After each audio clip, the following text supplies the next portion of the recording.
Ladies and gentlemen, boys and girls, welcome to the podcast where one in the hand is worth two in the bush. It's Pleasure Explosion. I am one of your hosts. My name is Jack Cruz. I'm joined this week by John O'Peck. Shaboy. Ashley Hobley. I really hope that doesn't catch on. And returning, making his triumphant return to the explosion desk, it's Kieran Marchant. Don't call it a comeback. I've been here for months. True. Yeah. Very good, very good. Welcome, gentlemen. How are we today? Yeah, Good. all right. If you've never That's been on a good. Twitch stream, you probably don't know Kieran, but there's Kieran. I've been on Pleasure. I've been on Pleasure a couple He of was times. on Pleasure Yeah. Explosion like 2 weeks ago. Okay, well, Like, if 4 weeks you missed ago. that episode, Gee whiz. You should, if you missed that episode, Jeez. get No your one ass misses onto an Twitch. episode of Pleasure Not good Explosion. okay. Sorry. What did we talk about just that trying episode? to make everyone welcome. And That Was was it the Harry Potter Familiar? episode. Ah, Yeah. yes. I wasn't here that week. There Oh, you go. that's Jono wasn't here. That's why I forgot. Feels weird doing a podcast, hosting a podcast. I nearly went into the Grandstand Gurus intro. Because I'm like Kieran and Ashley, and I'm like, oh, wait, fucking Jono's here as well. Jesus. And then I'm like, and now I've got to get into the mindset knowing that I can actually swear on this podcast as well. So there's that. Fuck. You don't have to. Just got that out of the way. Get No, out I of know I the don't system have now, to, but Get out of your system now, John. I can. Like, if it slips out, I don't have to like actively try not to. A little bit more of an intimate episode for us this week, guys. Sensual. A few of our boys are in the wars at the moment. We've got some casualties in the explosion house. There's been a plague rip through the boys. So unfortunately, we lost Dylan and Nick to a bout of anti-vaxxing. So they went up today on their vaccinations, and both of them are now out for this week Indefinitely. And Tom accidentally took a holiday. So Oh, don't you just Yeah, hate fell that? right into it. He fell directly into that holiday as well. that's it. But they'll both be back next week. So a little bit more of an intimate 4-man job this week, fatal 4-way, as some may call it. Ladder match. Because I want to like mix it up a little bit. And I was thinking about this during the week. We don't often come in here and sort of just have a little bit of a chat, because we normally just jump straight into the topic, and because we as a group we talk almost constantly, so we all sort of know what's going on. But I think it'd be nice just to have a bit of a quick yarn to each other, and just have a bit of like, hey, how's your father? Just so He's our good. listeners can get a bit of he's good, is he? That's good. In fact, he's on holiday at the moment. So Attaboy. yeah. Is he at home, or did he like no, he's leave? actually. They went to Fiji this week, so Nice. Whereabouts? Damn. I have no idea. I love Fiji. man. Yeah. Fiji's that's really awesome. nice. Do you know where they're staying? Like what hotel or whatever? No, and I don't want our Fijian listeners trying to find them.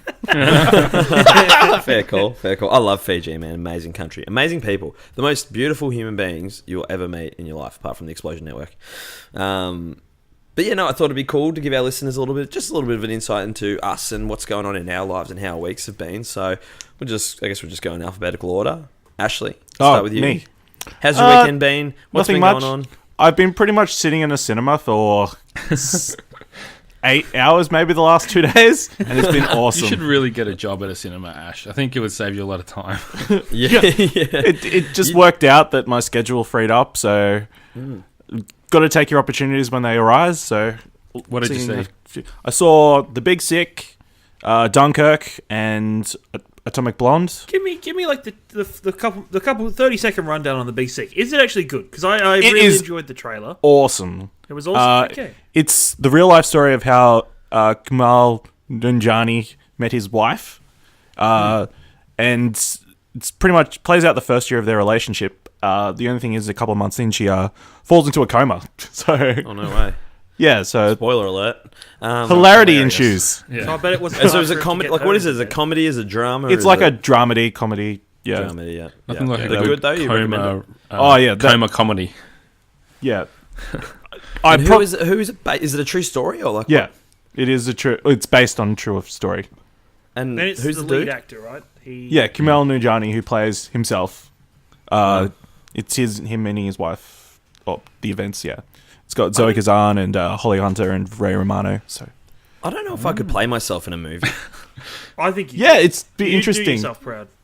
I mean, Apparent- I don't. I don't know that I would be able to do it justice. No, the other thing That's hilarious. the other thing I read in interviews as well is his wife would be on set, and he'd be Zoe Kazan would be there playing his wife, and making out on set while she's there. I can imagine that being a bit awkward. That reminds me of Clerks 2. I watched all like the Clerks 2 like behind the scenes stuff, and in that movie Dante's character's like his fiance or whatever, she is actually Kevin Smith's wife in real life. So I was watching like the behind the scenes stuff, and Kevin Smith's talking about like how difficult, well not difficult, but just how weird it was for like he's like directing a dude to kiss his wife and stuff, and just it's a sort of funny sort of thing. Yeah. So It's one of those weird things with acting, I think.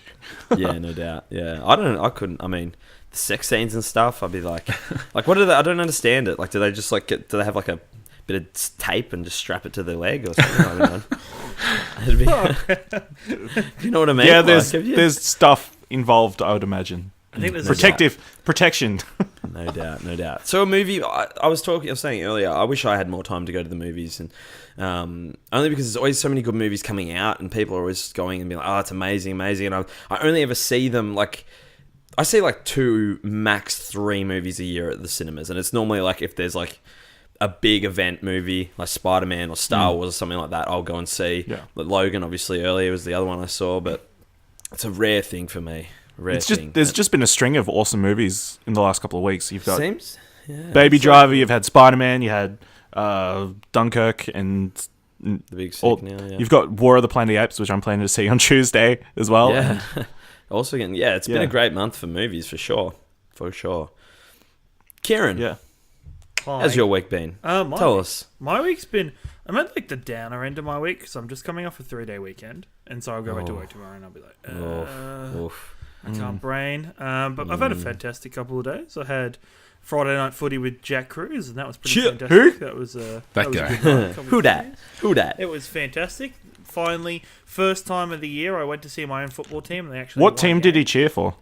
He cheered for the Hawks. He cheered Bloody for the right, Hawks. I did. Yeah, was he Bloody right, I wearing did. Hawks memorabilia and stuff? No, we Like, went through that. He was wearing Western Bulldog scarf. That's a bit weird. We went through that because Yeah. that confused me. But Yeah. no, I watched a lot of footy this week actually. I played some Dungeons and Dragons last night, but other than that, it was just a relaxing couple of days where I didn't have heaps on. And yeah, it was really enjoyable. Can confirm also, Kieran taller than I remembered. It's funny, isn't it? I remember, like, Yeah. Jack was smaller than I remembered. When I caught up with him. Generally how it goes. Yeah, that's funny. I was wearing my. That's what she said. Yeah. That is, yeah. I've heard it before many times. In my life. But yeah, I was coming in and I'm like, big dude. Tall. He's like 6 foot? No, you're about about 5'11". that, Yeah, there you go. Solid size. I am a solid dude. Fucking wrecking ball, this kid, I tell you what. Yeah. You should all check out Jack's journal where he almost mistook Kieran for somebody else. Yes, oh god, yes. When you told me about that afterwards, I was like, "Oh, okay." Like as if you like noticed a reasonable distance. Yeah. I watched Right behind him. so close. Well, as you know, I have terrible eyesight, and I don't like wearing my glasses because they make me look like an old man. So I was like, I think if you don't watch the journals, please do. But if you don't, so I was like recording. I'm like Kieran. I'm meeting Kieran at the footy. He's told me where he is. I'm gonna circle around and sneak up on him. And like I'm coming up behind this dude, and I'm like, is that him? I don't know. I can't see. Like everything's blurry to me from like 3 meters away anyway. So. I'm like sneaking up on him. I get up like close, like behind him, and I'm like, I just veered, like I just strafed left because I'm like, that wasn't him. I'm like, that could have been really embarrassing. I'm like, rah to this dude, and it's not Kieran. So, and then I attempted it again, but his eagle eye spotted me. So. It's because you wear your glasses on the end of your nose. That's why you look like an old man. You know what? I was noticing that. It's funny you say that. I noticed that last night. I was driving. We were driving out to a dinner party and it was dark. So I try and wear my glasses at night so that I don't kill anyone. Good idea. Yes. Yeah. And we're driving out and I'm just like for our audio listeners, I tilted my head's tilted back and my neck's starting to get sore. I'm like driving along. I'm like, I'm gonna fix this, and just push my glasses like up the top to the bridge of my nose rather than them sitting at, because they're like sitting at the edge of my nose, and I'm like tilting my head back so I can see through my glasses, and I fixed it by just pushing them up against the. Was Sally with you? Yeah, she's driving. Yeah, no, Why she was didn't she in the tell passenger you look like an idiot? Well, I don't know. She's never mentioned. Jono's the used first to it. person in my life who's ever been like, push your glasses up. So maybe he's the only one that cares. But no, it was quite. It clicked. I'm like, pushed it. I'm like, oh, I remember Jono said something about that. I pushed him up. Like, my eyes. I'm like, this is much more comfortable for my neck. I can just cruise along. Admittedly, you're talking to 3 people who all wear glasses all the time. So Yeah, exactly. the fact right, that you exactly didn't right. think to push them up is mind-boggling to us. Have you Yeah, I considered know. contacts since you don't seem to like wearing glasses? I have, but I feel like they're just too finicky. Like, Well, direct quote from Friday night. He's like, "God damn it, I can't wait to get laser eye surgery." yeah, That was a yeah, legit, Yeah. like direct thing he said. Yeah. yeah, for sure. I mean, get it laser, seems like you need it. Like, it's only going to get probably worse, right? Yeah, for sure. I remember the last time I went to the optometrist to like get my new prescription. I try and go like every couple of years get a new pair of glasses because I get them free through my health insurance anyway. So I figure why the fuck not? I have like a pair in the car, a pair in Sal's car, a pair in my like man cave, a pair in like the like bedside table or whatever, and then I have my pair that I wear around the house. Last time I lot of went, pairs. the girl was like, she's like, you were like one letter off me having to put something on your license saying you need to wear glasses when you drive. Yeah. I'm like, right. So she's like, you're lucky. I'm like, yeah, cool. So yeah, but no, footy was good, wasn't it, Kieran? It was Jono, fantastic. Hi, how you doing? how are you? Yeah, I'm good. How's Had a your good week week. Played a lot of Shadow of Mordor. Yeah, Picked it up now, on did you play the PS4. whole game, or did you? Yeah, I did. So I played it on PS3 like whenever it came out because I hadn't upgraded you poor to, soul. to the PS4. You missed out on the good Yeah, version. it's such a different game. Yeah, I mean, having just played through the whole thing on PS4, it's not really that different. Like, okay, the graphics and everything are way better. The load Don't you times. miss out on the Nemesis system? Well, that's the thing. Like, everyone kept saying the Nemesis system is different, blah, blah, blah, blah. And it's not really. Like, the only difference was that the PS4 version is a bit more intelligent. There's more...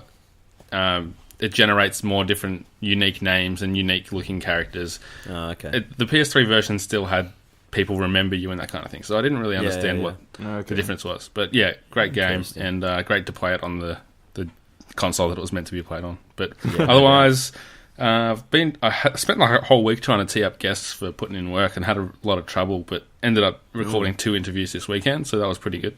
Yeah. That's good. You had a pretty No, good no. guess this week. Sorry? It's weird, like... Sorry, go on. You had a pretty good guess this week, right? Yeah, Dylan. So if you, Dylan, who's not on this podcast but usually is, go check out the episode 25 for all the background on his vlogging history. I guess it was good to chat to him about that. What were you going to say, Jack? Yeah, I thought it was weird when you were like, I've invited 6 people on, and you haven't got one on. It was weird. I didn't get an invite or anything, so I just thought, Yeah, just keep putting in You work. just need Jack. You'll to, get there. yeah. Jesus. You got to earn it, man. You got to earn it. I guess you want creative. John can't always take the easy way out. I can't just He's be gotta like, be hey, putting in I work. can't be like, oh, hey, guy that I do a podcast with. Let's talk about that podcast we do together.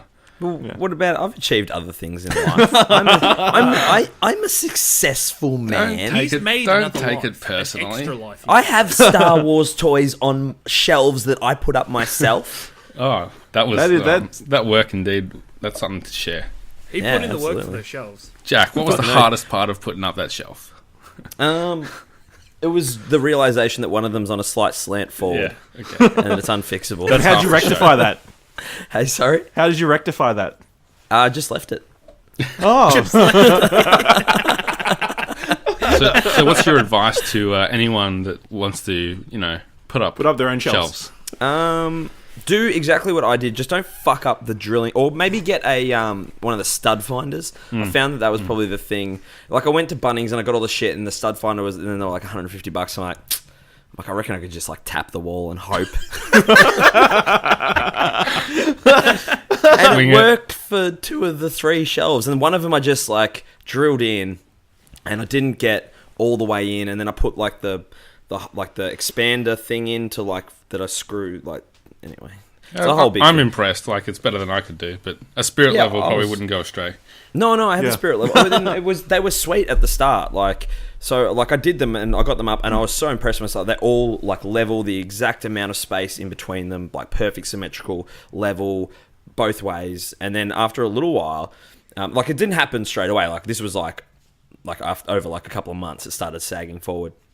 And I was sort of like looking at one day and I was like looking at the shelf. I'm like, it kind of looks like it's on a fucking lean, that one. That middle shelf looks like it's sort of like hanging. You haven't been hanging putting down a too little much bit. weight on it, have you? No, just got like it's. You can sort of see it behind me. Yeah. Sorry, apologies to our audio listeners, but behind me is 3 floating shelves with Star Wars toys on them, and the middle one is just got Nothing like, but Jar Jar Binks. It's crazy.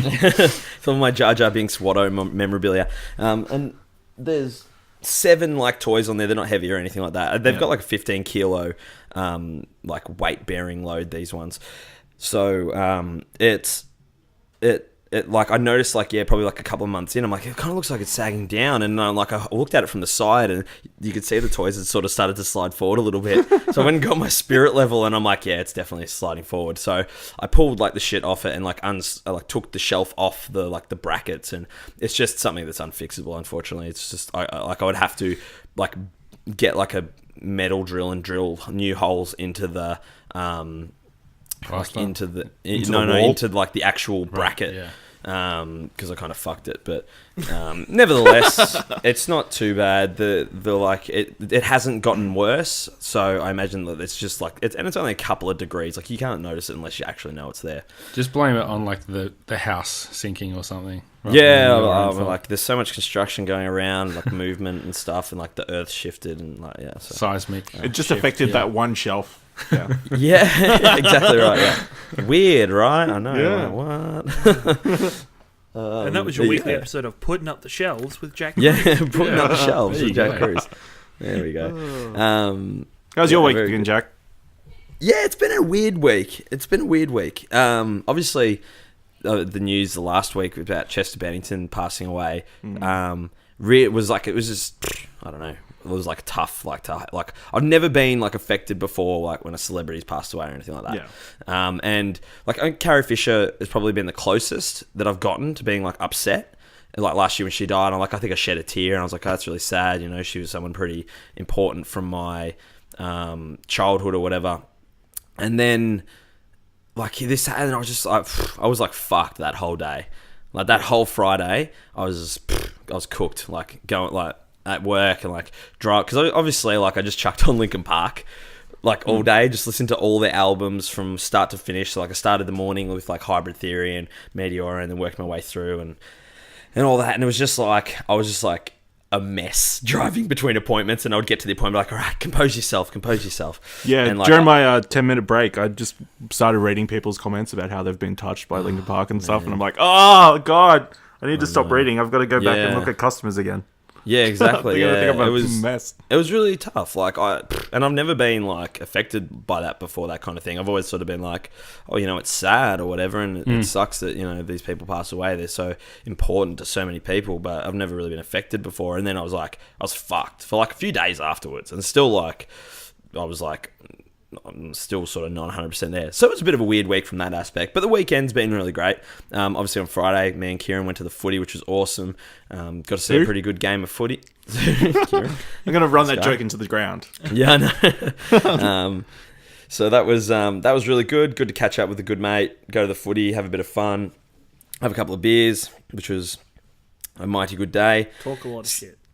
Talked a lot of shit. It was Talked a lot awesome. of shit. Yeah. Yesterday was a bit of just like a chill out day, but we went out Saturday night to like a dinner party with Sal's friends, which was good. Like I really like all her friends. They're all pretty cool. They're all a lot older than me though, because as you guys know, Sal is a bit older than I am. So they're all sort of like in their 40s or whatever. So like it's cool. Like I'm like good friends with all of them, and like we can chat about stuff. But once it gets past like how's work and how's the footy, and that's pretty much normally we don't sort of. Where get does the too deep conversation in. go after that? Well, yeah, it's not. It's sort of weird. Like sometimes and to be fair, I was sober, so I was like Deso driver. So normally, like if I've had a few drinks, we can sort of get fully into like good chats. But it's always a bit harder when everyone else is drinking and you're the sober one or whatever. But then they're like, someone's like I remember we were just chatting away, or whatever. And we had dinner. It was like a winter warmer thing, and everyone brought a meal basically, which was the sort of the idea behind it, which was really cool. Good food, good times, good people. And then someone's like, oh, so I heard like like whiplash. I'm like. And I'm like, ting! It's pretty tough. I'm like, who said Quiplash? I'm like, did someone say Quiplash? And they're like, yeah. I'm like, we're playing Quiplash. So yeah, I'm like, oh, you're about to get fucking schooled. And then we're getting in there and like, I'm like explaining to everyone how, because it was like 2 people knew what was going on, like the guy setting it up and then me. And I'm like explaining to everyone how to play, and I'm like, da da da. And I'm like helping like Sal's friend Kirsten, who I'm like, who's a really good friend of mine as well. Like she was like, you need to help me or whatever. And so I'm helping her. I'm like, look, when in doubt, dick jokes. Seriously? In my mind, they're like the snooty people that you see in sitcoms. You know, the arty-farty... In my mind, they're all the snooty people, the arty-farty people you see in sitcoms episodes, Yeah. It was like... And I was sort of like... I went into it, and the first question that popped up, I can't remember what it was, but it was like the go-to answer for me was just dicks. And I'm like... I went to type it in. I looked across the room, and I'm like... Am I going to be... How's this going to be received? the dick joke sort of like... And I'm like, you know what? Stay true to yourself, Jack. Be true to yourself. And I'm just like, went for it. I'm like, fucking dick jokes. And I'm like, and it fucking nailed it. Like, smashed like 3 out of the 7 rounds, 3 out of the 7 like games that we played. It was good. It was good fun. It just sort of passed the time, and it was a good thing to sort of be like, hey, I'm involved in something that like, and everyone's involved. It was cool. Like, it was a really good time. So I had a good night today. Great day. Went to the footy. Awesome. But Bullies beat the Bombers, which is always fantastic. Spud bloody Essendon supporters sitting all around me. To be fair though, the guys on my left were actually really cool. But the guys behind me were tools. I'm sure they'll appreciate that as they're listening, going, oh. Yeah, absolutely. So they're going to cop a good spray come Grandstand Gurus this week. So I'll tell you what. But no, it's been a good weekend. As you can tell, I don't know if you can tell, but I've got the Dylan Blight sexy voice on today. Mine's self-inflicted though, from screaming and yelling at the footy this afternoon. But I think I honestly I sound better with the sexy voice than I do normally. Yeah, you sound good. Yeah, sounds sexy. Yeah. Record a few journals while you've still got the voice. Not a bad idea. Journal number 50 is coming up also. So stay tuned for that. I've got nothing really exciting planned. I'm just going to talk into the camera like I normally do. You should do I'm going to hype. You should do what Dylan does. Drink vlog. It's because it's got to be like my reveal myself to the. So obviously, if you're listening to this, you're aware drunk vlog. Who I am, who we are, what we do, the journals, the vlogs, all of that. But my like normal, not normal because you guys are just as normal, but like my family and like my friends outside of this community and this group have no fucking idea like what we are doing and what I do. We're your dirty little secret. A little bit. So I've just sort of been like holding it Makes back exciting. For a bit. Hey, what's that? Don't worry. You'll have fun listening back. You need no doubt. You need to put in like the Chris Jericho countdown at the start of the I've been like, since I got back from San Francisco and I decided like it was going to be episode 50, I've been thinking about like so many different ways to do it. At the start, it was just going to be like hey, and just me, like a normal journal, sitting in front of my camera explaining all this stuff. And now I'm like, I might have to enlist Dylan's video editing skills to just sort of help me put something together, put like the Explosion Network trailer in there, have like a countdown thing, like count up from 1, like with the with like the screen, like my like the thumbnails for each video, and like work my way up to 50, something like that. So it's exciting. To now it needs to be good, otherwise you're not living. You're going to disappoint all our fans. It up, hey? Yeah, you've hyped it up. So I'm dropping little Easter eggs on my Facebook and Instagram and stuff so people can sort of see what's going on. Surprisingly involving the number 50 a lot. Yeah, some people are like, what is it? My uncle was like, what is this? Please explain. I'm like, you'll see. Is your uncle's name Mario? He is, yeah. Awesome. You have an uncle named Luigi? No, my other uncle is Leonardo, though. So that's okay. We're in close enough. Everywhere. Yeah. Italians, right? Anyway, nevertheless, or nonetheless, as Dylan would say, this is Pleasure Explosion, the podcast where we talk shit, as Ashley once so eloquently put it. This week I want to talk about something a little bit more serious, seeing as we opened it up with 20 minutes of lighthearted, hey, how's your father? I want to have a chat about something that was, I mean, if you think about things that changed the world, this is probably the one. Like, if you said, think of an event that changed the world, this is probably the one. I want to talk a little bit about Man-made fire. Later than that, just a little bit later. Okay. Jesus Christ, getting cold, warmer, but still cold. Holocaust. No, not quite. I want to talk about 9/11. I want to talk about 9/11. September 11th, 2001. Obviously, a pretty important day, I guess you could call it, in the history of the world. In that, the Twin Towers were taken out by planes were flown into the Twin Towers, and then the towers collapsed.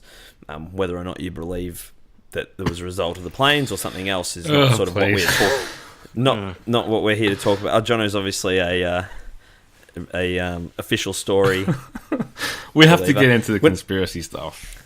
We can talk about that a little bit later. Yeah. I want to talk specifically about that. Yeah, I want to talk specifically about your memories from that day and what your experiences were, what went through your head, and like brutal honesty. Like, I don't want people to be like, "Oh, I was shocked, I was so upset," and rah, rah, rah, because we were all quite young when it happened. I think I was 10, maybe. You'd be older than that. You were 'cause I was older. only like 7. No, sorry, I was 11 at the time. Yeah, I was 11. I was turning 12 later that year. So, we were all quite young. So it was quite an early, like Kieran, I think you wouldn't have been, you would have been what, 6? 7? About 7. Yeah. So like it was quite a seminal sort of moment in the lives of many people, our age, older, etc. And I just want to talk about like what our memories were of that, that day, that morning, I guess, when you woke up and you sort of saw what had been going down. Ash, let's start with you. Let's go from, let's go in alphabetical again. Like, what were your memories of that? So you would have been what? You would have been. I would have been 12? I was 13. 13. I was definitely. So I was in grade 8. You would have been in high school a little bit more. First year of high school, yeah. Yeah. I guess turned on the TV, woke up, like it must have been like a Tuesday or something. I don't know, some day of the week, because I definitely had school that day. And turned on the TV expecting to see Cheese TV or whatever it was, cartoons or whatever. Fun stuff, and it was definitely not that. It was two towers on pretty much smoking for pretty much an hour or so while I was getting ready for school that day, having breakfast and stuff. But I don't think I understood the magnitude of what had happened until like we went to school, and obviously I went to a Christian school, so all the teachers were wanting to pray every single lesson and everything, and trying to get one of the Bible teachers decided he was going to show the news during study religion class, and that's pretty full on. Like that's a pretty full on like real thing for a teacher to do, is to not shield you guys from it and like put it out there right in front of you. Yeah, I might be remembering wrong, but I think that's how those events played out. Yeah, and then it seemed like it went on forever. Yeah, it was just non-stop for like a couple of days, just nothing but news 24/7. Yeah, felt like How did you feel that morning? Like, what was your? Yeah, like I said, I didn't really feel anything much. I was in shock. I mean, it's a crazy event, but it's like it's on the other side of the world. You think so? Yeah. Kieran, what about you? You would have been quite young when it happened.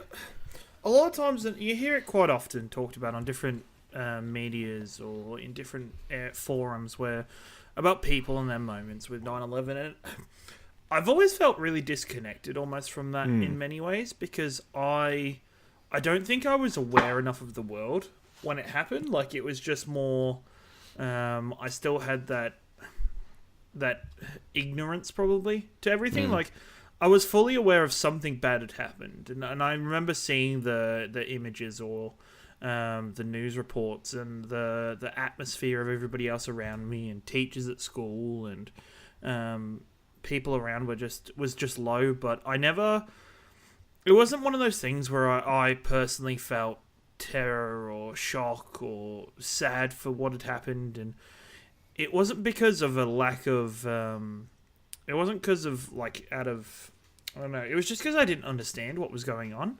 You're just too young.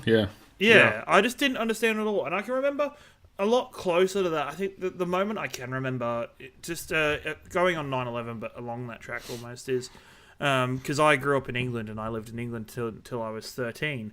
The one that I actually do remember is the London bombings that happened shortly afterwards.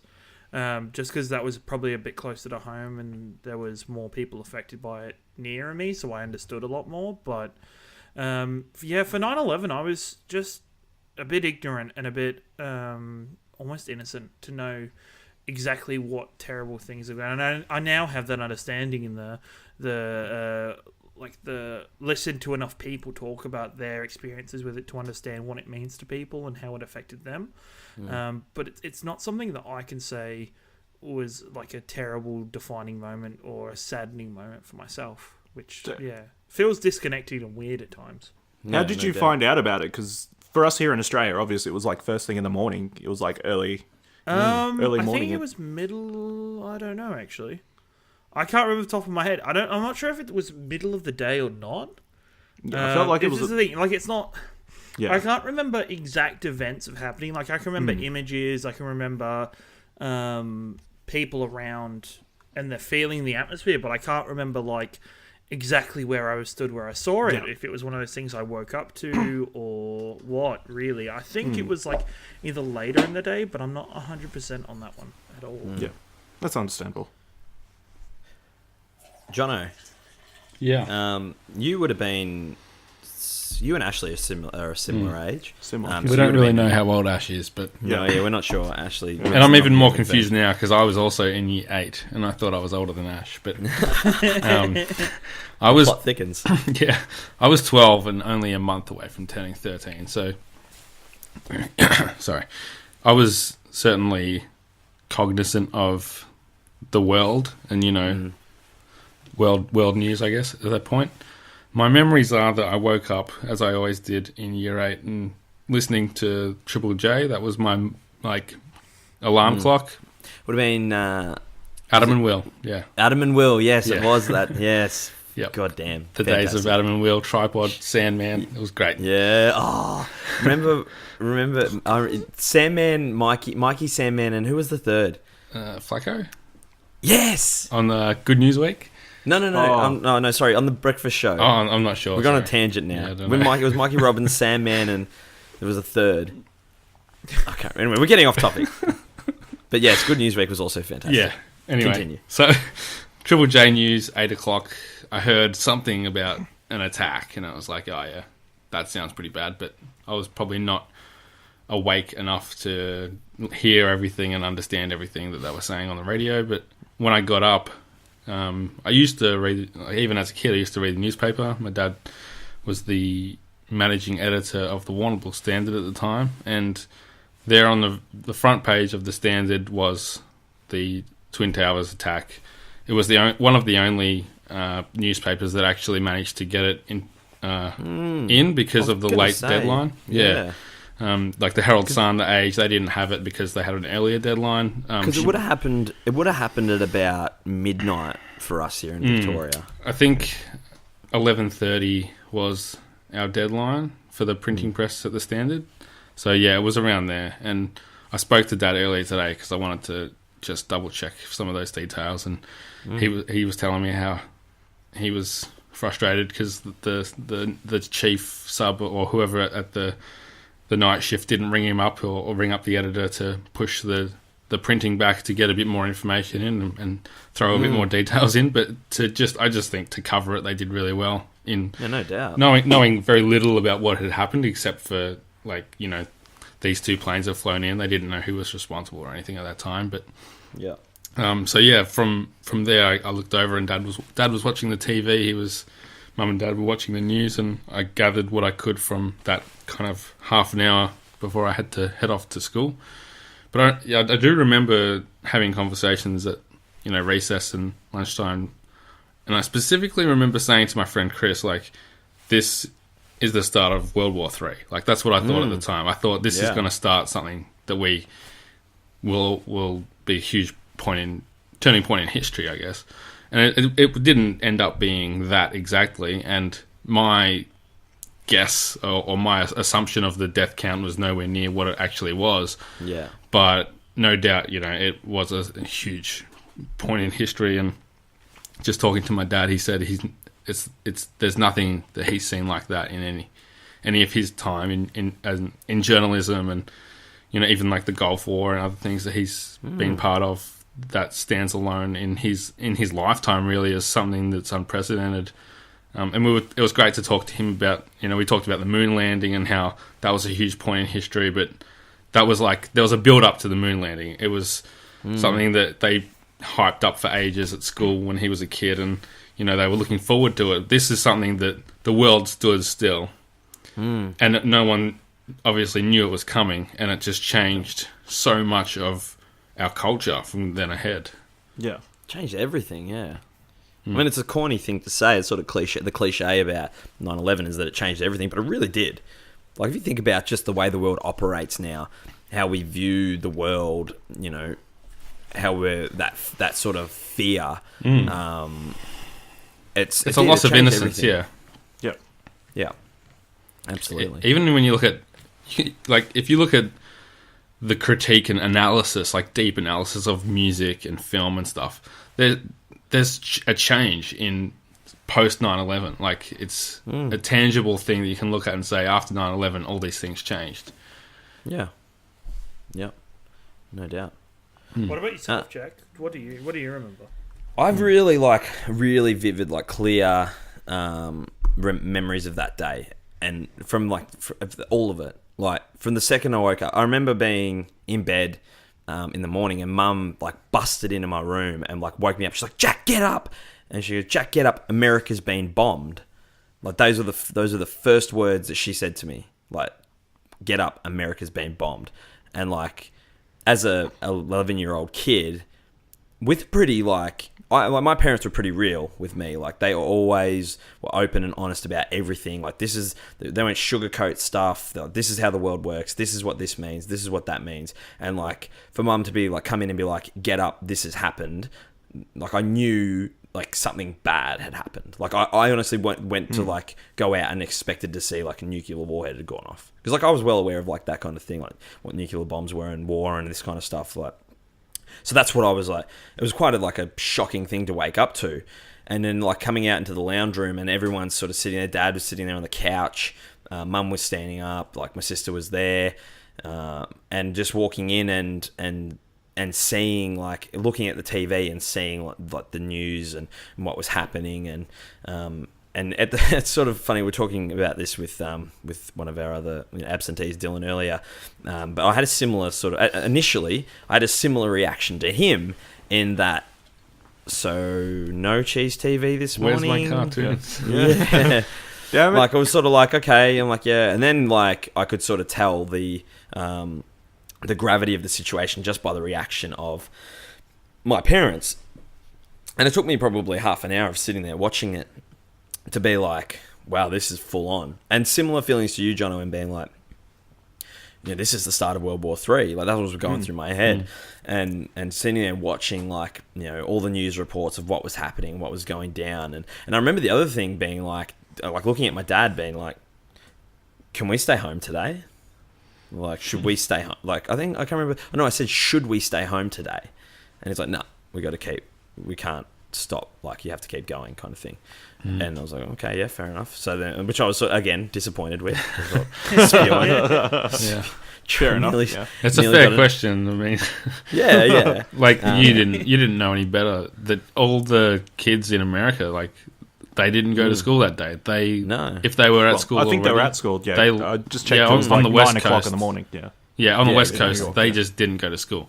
Yeah. On the East Coast, they went home from school because it's like, we don't know what's safe. What's we don't gonna know happen, what's going to happen next. So. Oh, for sure. And George, yeah, I remember.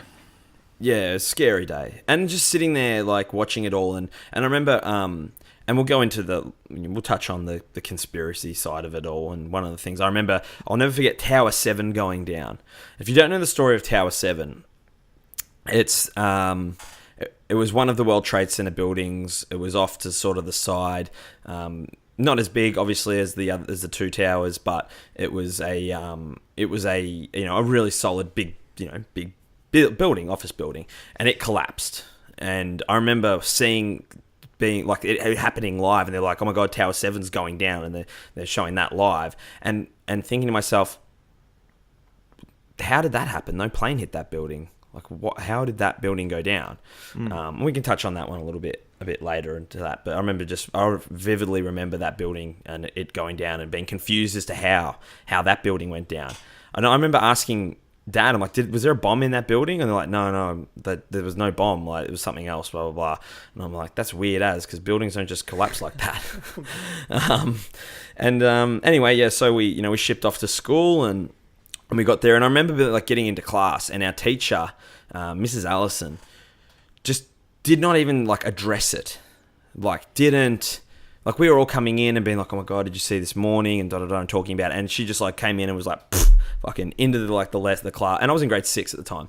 So like into the lesson and like everything, like, just day, like as normal. Did not even mention it. Did not address it. Did not like acted like it didn't even happen. And we were sort of sitting there like waiting for like this person that's supposed to be like guiding us as young people to be like, here's some context around what was happening and what happened. And it was just nothing. Like, she acted like it just didn't even happen. And I was like, that's fucking weird. And I remember going out to the lunch room, not to the lunch room, sorry, to the schoolyard at lunch, and going and sitting up on the hill and the oval and with my friends and sitting there talking. And we're like, I was convinced I was going to be drafted. Like, I was like, we're gonna have to go to war. Like, we're gonna have to be, shipped off and da da da. And I remember being like, I'm fucking all for it. Like, I remember, and I'll never forget. I'm like, I think that was the first time I truly felt patriotic, I guess would probably be the word. That was the first time I was ever like, yeah, fucking up arms kind of thing. Even it wasn't my country, but I was like, I knew that like America was our boy, and we, your boy, someone fucks up your boy. Yeah, you fuck you fuck them up. Someone fucks with your boy. So I remember just that being that feeling, and then. And again, like going back in after lunch, and it didn't get brought up the whole day from our teacher, which I also like at the time, like it didn't sort of pay any mind to it. As a kid, you just go with whatever the go is from from the adults. But in hindsight, I think about that and I think like what a misstep, from that person who's. Oh, you got to think about it from their perspective as well. How are you supposed to explain something like that to 30-something kids? Well, I think you've got to try. Yeah, you've got to try. Like, that's the thing. Like, her job was to guide us in life. That's what your parents' job is for. I think you're putting a bit too much emphasis on what a teacher's supposed to do. I think it's a bit too much like to have like the teacher take on that responsibility for 30 people and go, right, I've got to explain it to kids how best. Even at the time, how best they see it, like maybe they didn't truly understand what was going on either. But to not acknowledge it at all, I thought, nowadays I think is pretty poor. Like, just to not even be like, this is what happened, try and explain it to us, help us understand it at all. Yeah. I thought it was pretty poor. I think you should have taken the initiative, Jack, and asked. Yeah, I know, I should have got up there and been like, ladies and gentlemen, boys and girls. I think, Jack, what they could have easily said was, used it as a teaching point, like things happen in the world that we don't understand. Yep. You have to, understand that different cultures and disagree about different things, and sometimes that results in, attacks and wars and this kind of thing. So there's definitely a lesson that they could have presented out of it, but without knowing the details, you knew that it had to be something to do with that kind of motive. For sure. There was definitely gravity to it. But yeah, I mean, and that was the day, and went home, and mum and dad, it was on the news obviously forever, and like mum and dad tried to explain to me what happened and who did it and this, that, and the other, and it wasn't until like years later, 7 years later, in 2008, I was out of school. I was studying in I just finished high school, and I was doing my diploma. And it was 2008, so it was coming to the end of George W. Bush's tenure as, or whatever you call it, his term. his term in office. He's coming to the end. Barack Obama obviously would be, sworn in at the end of the year.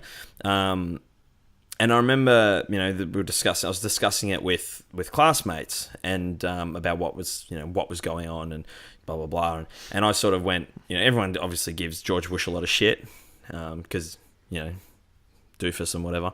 Yep. But I remember being like, I kind of feel sorry for him a bit.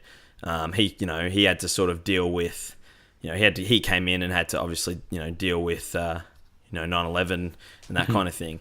And I remember someone in like the group that we were talking with was like, well, don't be so sure. I'm like, what do you mean by that? It's like, just go and do some research. Gave me a couple of articles, a couple of videos and things to watch. And I sort of went off and did my due diligence as a curious young lad and looked into it a little bit further. And I guess into what happened and some other things behind what happened that day. So we spoke about it last week in our episode, and I think it was pretty unanimous that everyone's sort of unsure exactly maybe what really happened, and that's my understanding. Like, okay, I'm going to be a little bit clearer with this. I don't believe what the official story is that happened that day. What the general public was told by the government and the media of what actually happened that day is reflective of how it actually happened. And I could sit here for hours and rattle off a million different things, a million different stories, and go deep down the rabbit hole. But I urge anyone who's curious or unsure, or even just wondering, like, maybe there is something different to what you've actually been told, to go and do some research and actually look into a little bit more into the inconsistencies in the stories and the official reports and what happened that day. And I mentioned it earlier, Tower 7 going down without being hit by a plane or anything, and the official story was there was an internal fire that collapsed that building. You don't have to be, and that's the thing, like, I think the official story is that debris from the two twin towers falling to pieces was the catalyst for that tower to fall. Yeah, there was an internal fire. Yep, falling debris caused an internal fire, and that collapsed the building. Like that, yeah. I remember as a 11-year-old kid watching that and being like, "How did that building just collapse like that? How? Like, you watch that, and you tell me that's a fire that collapsed that fucking building." From the top floor to the bottom floor. Like, those are... Anyway, my belief is that something dodgy happened that day. I don't believe that there was a terrorist act. I believe that maybe there was something else. But I don't believe that it was planes that demolished those buildings. And I don't believe it was an internal fire that demolished those buildings.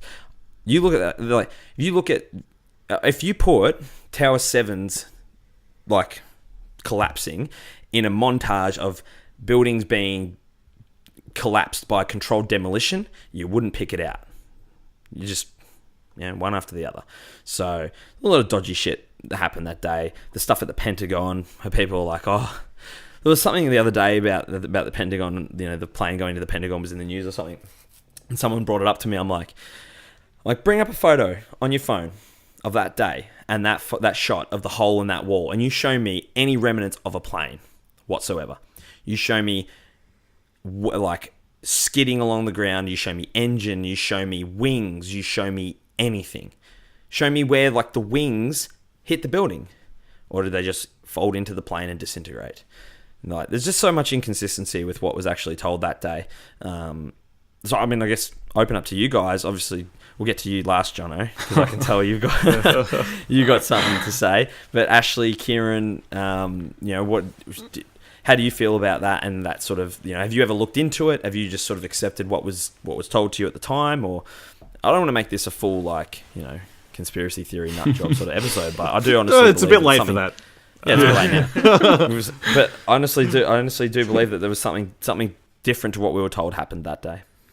I haven't actually gone down this rabbit hole very deep for the conspiracy stuff, or for the deeper, further information on the on what happened, just because I know there's a lot, and I think it's at a point now where there's probably almost too much, where it's all like there's a lot of people talking about it. There's a lot of people saying what they think and what they see and pointing out the evidence. And I can never follow that just because it's like, well, I'm never going to say there isn't a conspiracy theory. I'm never going to say what happened on that day is what happened.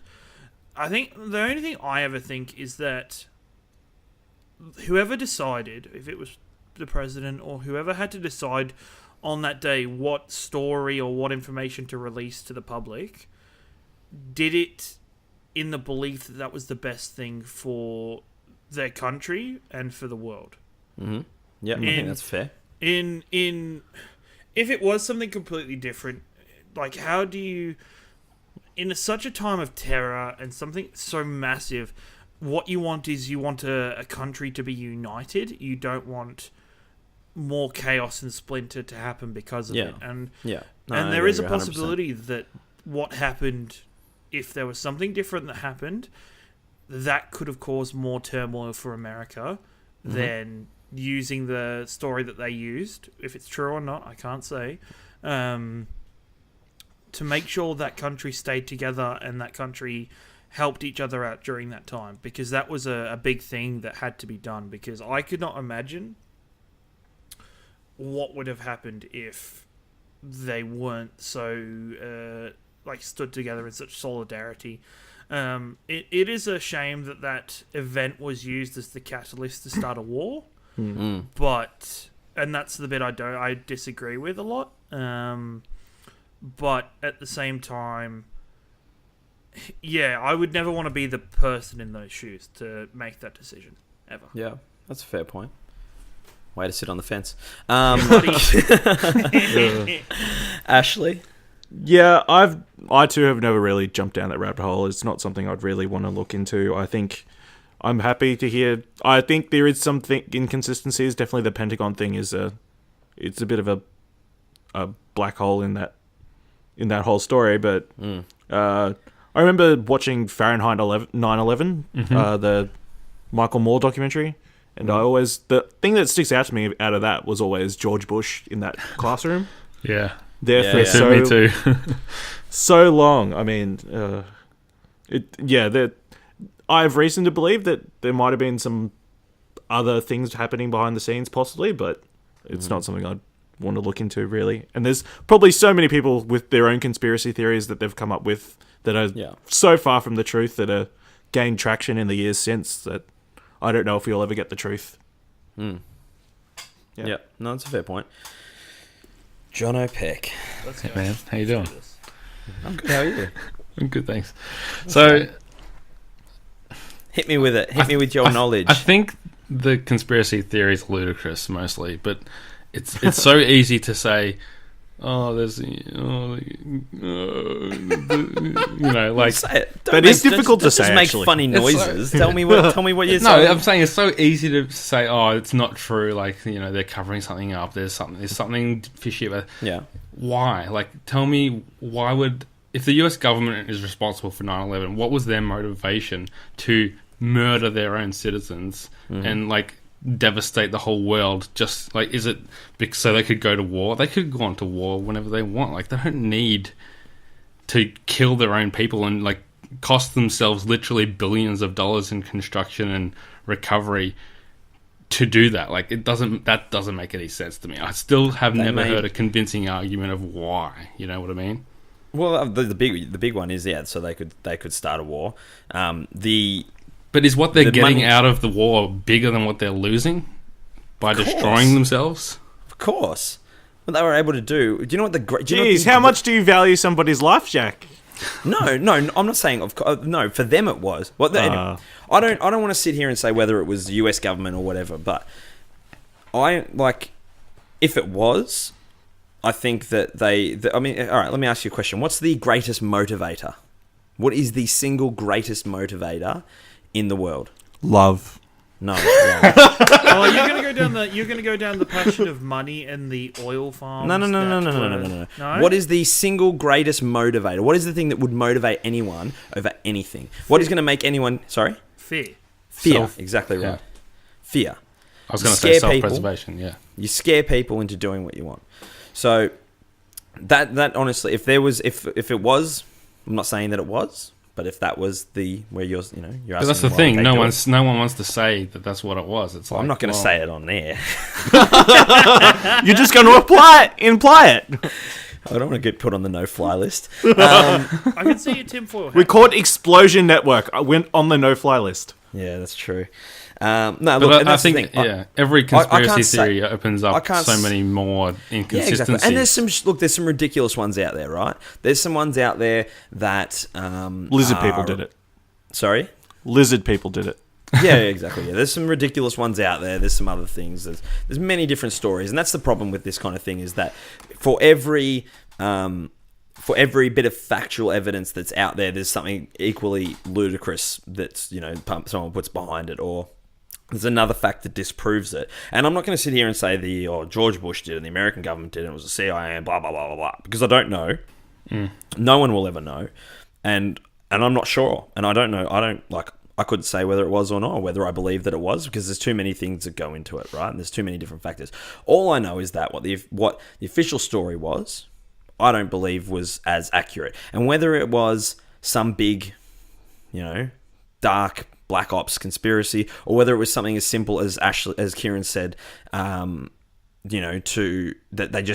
the story they put out there to keep to I guess avoid chaos. It's the whole thing about, like, I don't know if you've seen the movie Deep Impact. It's like, we don't tell everyone that the world's ending because it'll be chaos, right?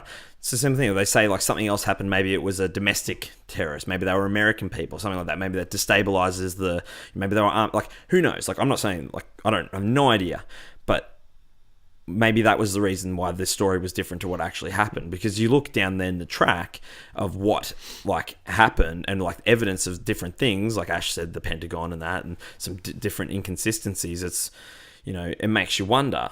So whether or not it's the government, they've covered something up, or they've just manipulated the story to protect the people, I don't know. I can't say. All I'm saying is that what happened that day is different to the story that we were told. Sure. Yeah, I mean, I think it's good to question it. I think that it's good to look at what they told us versus what actually happened. I don't think it's that far from what they told us.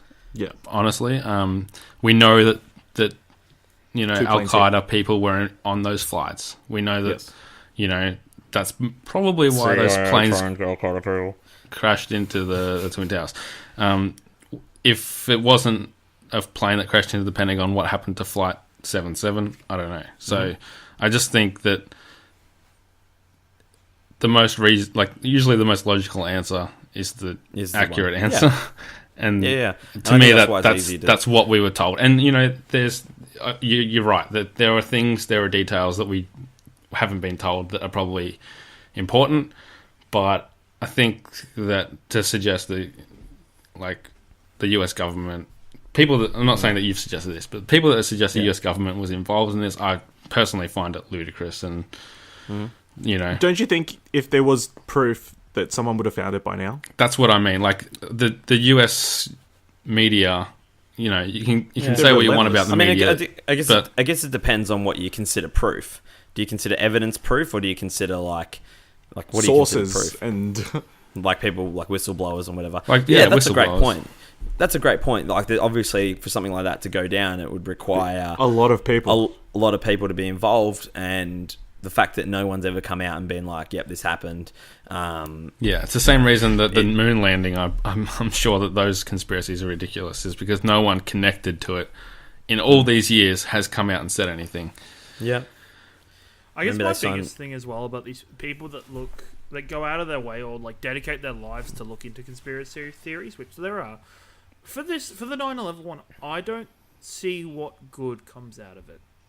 Honestly, like, what good now in our current present day does finding out the truth do to us? I mean, I guess, like, so for you, me, and Joe Bloggs down the road, probably nothing. But if your husband was on one of those planes, if your son was on one of those planes, if your daughter was in one of those towers, probably a great deal. Yeah, that's true. Yeah, I had a chance when I was in New York about 7 years ago to attend the 9/11 museum. It was before Ground Zero had been rebuilt. They were in process of constructing it, and this isn't really following on from what you've just said, but I just thought it worth throwing out there. So touching to pass through that museum and see the stories of people that were there that day, people who were affected by it. You go downstairs and there's literally like the walls are covered in testimonies from people, and there's books where people have visited the museum and written how the museum has touched them, or how the testimonies of people have moved them. And I was literally brought to tears in that museum, and For sure. it's certainly something that, I mean, I just feel like if there was something sinister that was being hidden, I think someone would have uncovered it by now. I think that there are people, despite whatever you might think about the state of the US media, like being sensationalized and everything. If there was something there that could be found by now, I think it would have been exposed. And maybe it will happen within our lifetimes. I can only hope that it would if there was something being covered up, but we'll see. We'll have to wait and see. No doubt. And look, it did. You sort of, you do. You read stories of people that day, like, firefighters and stuff, people going and helping people and saving people and that kind of thing. And it does, like, that kind of event normally brings out the best in people. People banding together to look after each other. And unfortunately, sometimes can bring out the worst as well. Obviously, there was, I wouldn't have wanted to be a Muslim man in America, a couple of years after that. Like, do you know what I mean? Like, it was, it would have been terrifying. I don't think I'd ever heard of Islam before 9/11. To put it in perspective, I mean, it kind of paints a picture of a whole religion all of a sudden for the rest of the world. I was exactly the same. I had no idea about like what's this, what's that, and then I never even heard the word Arab. Do you know what I mean? Like, I have no idea what any of those things are, and then all of a sudden it's people are talking about saying terrible things about people who could have had nothing, who had nothing to do with it, who all of these millions and millions and millions of people across the globe grouped in with these other people who apparently did something terrible. I think we've come a long way since then with being accepted. I remember a few years ago, it would have been probably a couple of years, it would be over a couple of years ago now, the Sydney siege at the Lint Cafe with what's his name? One Manus or whatever his name was. Manus. Anyway, Don't care. Guy. Yeah, that dickhead. I remember, it being, he's like, oh, I'm doing this, and he had the Islamic State flag or whatever in the window, and it was clear that it was a racially motivated terrorist attack, if you want to call it that.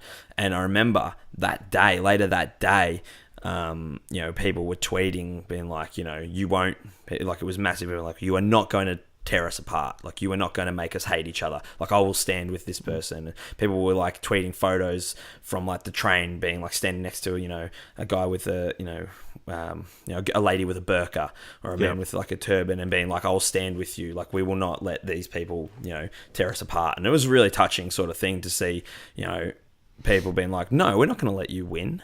We're not going to let you drive us apart and make us hate each other. That's what you want.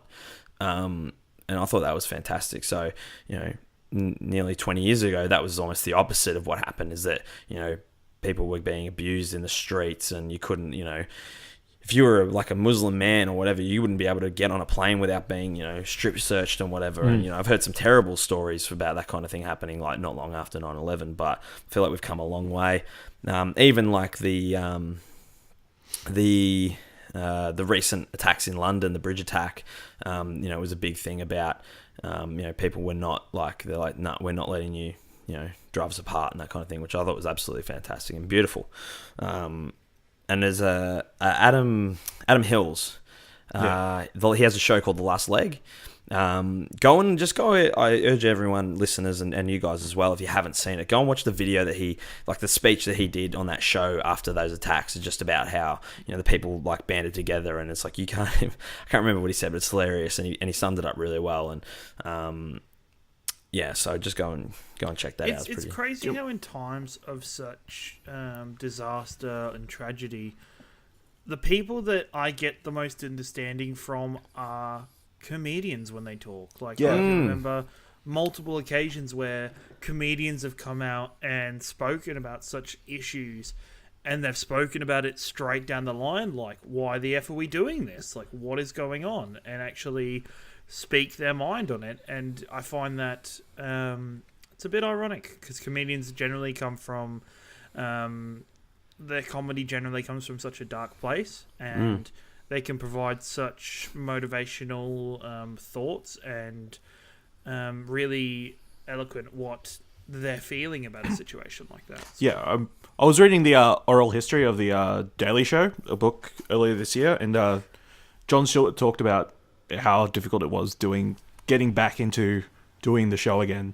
Yeah, man. Based in New York and like I still especially- remember the first Conan O'Brien and the first the I think Letterman like even like Saturday Night Live as WWE well, yeah. doing like Yeah. Raw and like the SmackDown Raw like the WWE days was after. the first SmackDown, gathering, like, on a large Friday. gathering. SmackDown was the first large gathering after 9/11. Yeah, and they all come out with the American flag shirts and whatever. And Yeah, I'll never forget that. They showed solidarity in that, and there's a documentary where Vince McMahon talks about that, and he says they needed to do that for the country. They needed to show that they were not scared of what was happening, that they were still going to push through it. So, yeah, no, exactly. I'll never forget.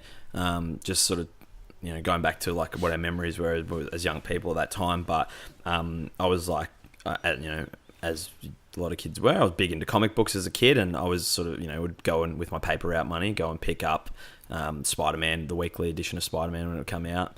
And I remember like a few weeks after 9/11, I was like right into this this storyline that was going on at the moment in the comic, and I went down and picked up my weekly Spider-Man comic to hopefully read this. I think it was like 2 issues left in this sort of storyline, and I remember getting it and it just being having the Amazing Spider-Man, and it just was a black cover, and it had the little the ribbon with the red, white, and blue on it, which was the 9/11 sort of ribbon that they put out.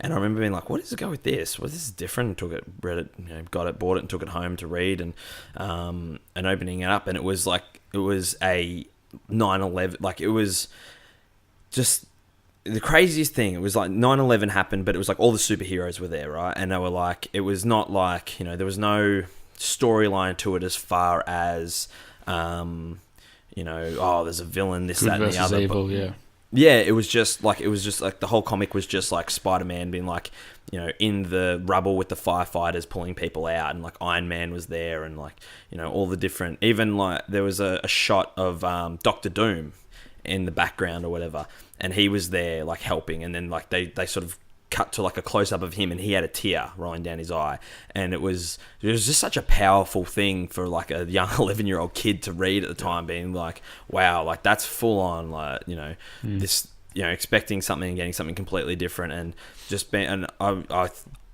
wish I had kept that comic, because it was one of I think it was just amazing sort of thing to read, and it was it was a really sort of touching thing, and there was a lot of while there's a lot of terrible things obviously associated with that, there's been a lot of beautiful things to come out of it as well, and the bringing together of people has probably been the biggest one.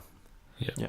I want to give a shout out to New York City, just like that I've traveled to a few places in the world, but that's easily my favorite place in the world, and like the way that city pulled together is amazing, and like listen to like the Beastie Boys album, that like the 2000, I think it was 2004, 2005, to the 5 boroughs. Like there's some stuff on there. It just shows you like how they pulled together, how they kind of in such a huge city just found that one thing that they all had in common was it's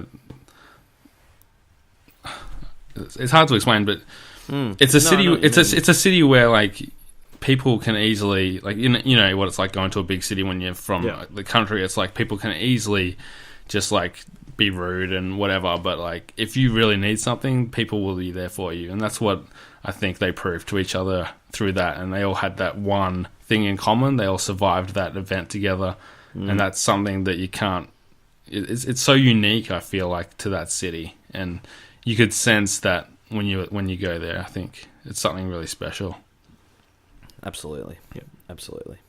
And obviously, we won't go into it too much, but there was a failed terror plot. Was the Australian anti-terror task force, made some more arrests yesterday, being Saturday. So apparently there was a plot to blow up a domestic or a passenger plane.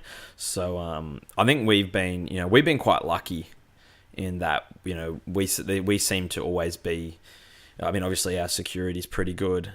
We have the benefit of having not a massive population, which will obviously be a lot harder to police and sort of keep an eye over than like America and London and these sorts of places where the population's a lot higher. But I always see, we always hear in the news, arrests made, terror arrests made, planning, beheading this or attack that, and this one, planning on blowing up a plane, and the security that's been all over the airports the last couple of days, and even going to the footy today, like they upgraded the terror level to probable. Went to the footy today, and the queue to get into the car park was 30 cars long because they're checking every boot. They got the mirrors underneath all the cars and that kind of thing. And it's you never had that pre 9/11. Like those are the sorts of things that have changed. It's ironic considering like something you said to me Friday night was that you always feel safer when they have the guys with the wands in front of the stadium. But you said you still didn't think it was enough, which is I mean, sometimes I feel like okay, so to give you an example, when I drove into the stadium today, they popped the boot, whatever. Looked in the boot, no worries, closed the boot. I have boxes and boxes and boxes of stuff in my boot, right? I've got all kinds of different shit, just boxes of drinks and boxes of straw dispensers and stuff, and they're all just cardboard boxes, right? They don't check any of those. They don't. They open the boot, no worries. That doesn't look like a bomb. It's how do you fucking know? You didn't open any of those boxes. I could have had, all those boxes could have been filled with explosive devices. Yeah, they're not trained in that. No, exactly. But it's what's the point then? Kind of thing. But, and I don't think they're legally allowed to do that, would be the other thing. Yeah. Well, I mean, maybe. But what's the point of opening my boot then? I don't think any discourage you, I guess. Yeah. I don't think. Yeah, maybe. Yeah, I don't think Joe Blow terrorist is gonna rock up with with the Acme bomb kit sitting in in the boot in plain sight. Do you know what I mean? Yeah. Fucking Wile E. Coyote in the back there. But maybe they got X-ray specs and you just didn't notice. Sorry again. Say. Maybe they got X-ray specs and you just didn't notice. That's probable. Yeah, that is probable. But no, I think we've been quite lucky in our country in that the only real terror attack that we've had has been that the Lint Cafe siege. Yeah, I think in the last 100 years we've had 3 deaths. Whatever happened at Lint, that's the only deaths we've had from terrorism in Australia. Yeah, exactly. Yeah. Well, obviously we've had a lot of domestic terrorists. Julian Knight, obviously the Melbourne Burke Street CBD shooter, Burke Street killer. We've had what's his name from Port Arthur, Martin Bryant. Yeah. Martin Bryant. We've had the Burke Street rampage earlier this year with the guy driving his car up and down Burke Street in Melbourne, running over all those people, which was absolutely horrible. So we've had a lot of crazy crazy people, who for whatever reason they've decided to do that. But I feel like those things are just as much terrorism as someone blowing someone up or whatever. It's they all have the same result at the end of the day, don't they? That's right. Yeah. Yes. Anyway, it's been. But we push on, don't we? We don't let it. We don't let it change how we go about our lives. It does, though. Do you know what I mean? It does. No matter how much we say that. Maybe in the back of your head. Yeah, for sure. Yeah, no, I guess it's more probably in the back of your head. Yeah. But that's just as big as anything, Walking around with that, like I said earlier, the fear is the big motivator. Walking around with that fear, that's what they want. That's what they want. They want us to be scared. Yeah. I mean, you're the only one here that lives in a capital city, I guess, Ashley as well. But Melbourne's, if someone's going to attack someone, it's probably going to happen in Melbourne or Sydney. How has that changed your approach to life and being there? Oh, do you know what the weird thing? I got so late mid last year, like around July, I was working in the suburbs of like Melbourne, like the outer suburbs near my home, so about half an hour from the actual CBD, and I got moved into the city. Like they're like, we're changing territories, we're moving you into the CBD, like CBD, like Burke Street, where that Burke Street Rampage has, like that was my territory. Like I walked that street every day when I worked in the city, and I remember one of the first things I thought when they're like, you're going into the city was, well, fuck, if something happens, like I'm gonna be there for it. Do you know what I mean? Like if something is gonna happen, like I'm gonna be there. And it was you know, it was something you thought about. Like I thought about almost on a daily, walking up and down the street. Like there's a whole lot of shit going on, like the Paris attacks in London, and there's always something going on overseas, and the terror alert gets put up, and there's an arrest, you know, whatever.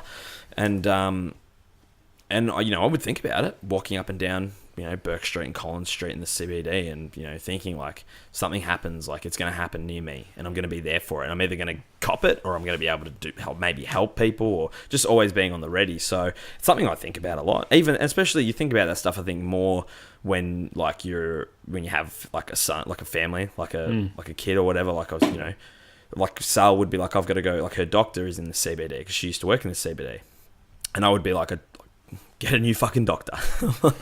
Like I prefer that you don't go in there. Like I can't remember what it was, but there was something going on at the time overseas, and I was like, I'd prefer that you didn't. Like I don't feel comfortable with you going into the city on your own with William, and I'd rather be there, obviously. And so yeah, it's something that I think about a lot. But I'm a chronic overthinker of things, as I'm sure you all know. I overanalyze, overthink. I'm always thinking about like that. Like I get on a plane. Like anytime I get on a plane, I'm like, how many steps is it to the exit door? Like I'm thinking of like an escape plan. Just go, hey man, always ready. Yeah, gotta always be ready. Yeah. Be prepared, man. Be ready to push Jono out of the way on the flight. Yeah.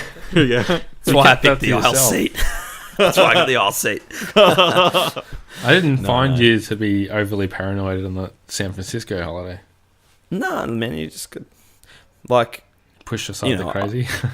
Like the alcohol helped. I'm like a super aware, but I'm also like of the, like, you know, like when we were going there, like there's a terror, like, so a week before we went, there was a, you know, Islamic State propaganda video or whatever put out calling for, you know, lone nuts to jump on board and attack people and blow themselves up, and like in Vegas was like one of their like hotspots, and Jono was like posted to me. I'm like, fuck, you know, whatever, man. Like if it happens, it happens. Like I'm not gonna like Vegas. I'm gonna be. Dude, this is the thing. Like I'm gonna be prepared, or as prepared as I can be for something to go down. But I'm not gonna let that change my life. Like I'm not gonna let them win by being like, oh, I'm not going on holiday. Fuck it, I'll stay at home. Like, fuck that. That's what they want. Yeah. I'll kick their ass. Do you go to like all of Sal's Christmas parties prepared to be like Bruce Willis and Die Hard? Just prepared to freaking take out all the terrorists? Yippee-ki-yay, motherfucker. No, not quite. We shouldn't have Christmas parties in the city anymore. So. That's a good note to end on, I think. Yeah, I think so. Ladies and gentlemen, boys and girls, thank you so much for joining us for another episode of the original Explosion Pod. Pleasure Explosion is what we call it. You can find all of our content over at www.explosionnetwork.com. We've got Platinum Explosion, the #1 PlayStation podcast in the Oceanias. We've got Grandstand Gurus, the #1 sports podcast on the Explosion Network. We also do weekly streaming over at twitch.tv/Explosion Network. Kieran's been streaming Kingdom Hearts. I've been streaming a little bit of Tales from the Borderlands. We've got our community night. The Mario Kart 8 Invitational is going again this Thursday, so come along. We need someone to beat Emmanuel. He's going to take this out, and we need to stop that at all costs. You can find we also, all these podcasts and shit that we do also get uploaded into video form. You can find that over at bit.ly/Explosion Network over on the YouTubes. Drop us a 5-star review on iTunes, please. Drop us a like and a subscribe on YouTube. It will keep the lights on and will make Ashley very, very happy boy in his pants. Yeah. Yeah. Straight. You can find us all on Twitter. You can find us all on Twitter. Kieran is at your boy Ringo. Ashley is at Ashley Hobley, ASHLEY, HOBLEY. And Jono is at Jono himself. I am at Cruzy_mate. You can follow the network on at Explosion Pod. If you have any conspiracy theories you'd like us to go over, please send them to don't@explosionnetwork.com or tweet them at us, whatever you like. Ladies and gentlemen, boys and girls, thank you once again for joining us. Please like, subscribe, share us with your friends and with your mother. Until next time, plat plat. It's your boy. Keep on grandstanding. Keep on grandstanding.